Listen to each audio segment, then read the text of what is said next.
Hello বন্ধুরা, না ঘুমায় শান্তি, না বইয়ে শান্তি, না আইটা শান্তি, না বইয়ে কোনো রকমের শান্তি, না খাইয়া শান্তি। যে গরমের গরম উঠে বা এমন গরমে কি বাসন জানি তো ফ্রিজার তৈরি হয়েছে একটা ঠান্ডা জল। তো ঠান্ডা জলটা দেখি ধরবেন জানেন না আপনার, এই গরম পড়লে আছে না শর্টকাট উপায় একটা করে নেবেন, ঠান্ডা জল লইবেন, লয়ে সেটা হালকা রস না 4-5টা প্যাকেট ডাইলে দিবেন আস্তে আস্তে। কারণ এই গরমের থেকে একটাই উপায়, খাইয়ে সেটা শান্তি পেতে গেলে এই লেবু দিয়ে সেটা রস না গুল্লা খাইবেন, আপে তাপে না খাইয়া। দেন আমি একটা একটা করে প্যাকেট সুন্দর করে গুল্লা লাইতেছি রস না। আর যে গরমের যন্ত্রণা আর ভালো লাগতেছে না বুঝছেন নি, আর এমনভাবে কামড়াইতেছি যাতে এখন এটি গুল্লা খাইয়া লাই। তারপরে সবজি রসনা গুলানোর পরে তো হালকা একটা পরিমাণ মতো চিনি লাগে না, তবে একটু চিনি দিয়ে দিবেন, হালকা চিনি একটা দিয়ে দিবেন। চিনিটা দিলে মানে মুখ একটু টেস্টি পাবো আর কি।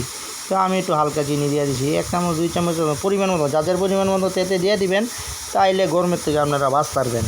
তারপরে 2টা লেবুর টুকরা নেবেন, লয়ে সেটা সুন্দর করে চিপবেন, চিপে সেটা এটি আছে না সুন্দর করে মিশাইবেন। আর লাস্টে কিন্তু লেবু রাত্রে আছে না চুবা দিবেন, তুলে টকটা হইব আর কি, যেটা হলো বাঙালি খাবার আর কি।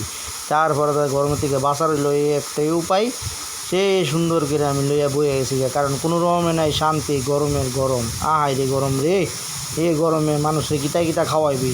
তারপরে লেবুটা লইয়েছে আর সুন্দর করে মিক্সড করবেন, হালকা লবণ নিয়ে নেবেন, আমি আগেই লবণ নিয়ে এলেছি।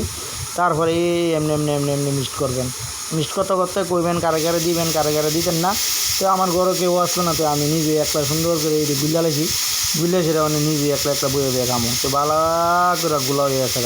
তারপরে লইয়ে এলেছি হাত গ্লাসটা, লইয়ে সেটা ঠান্ডা দিতে মনটা কইতাছে জানেন নাকি, তা বরফের দেশে যাইতেছে কি অস্তে আস্তে দেন যাইতেছে, মনটা কইতাছে একদম বরফ।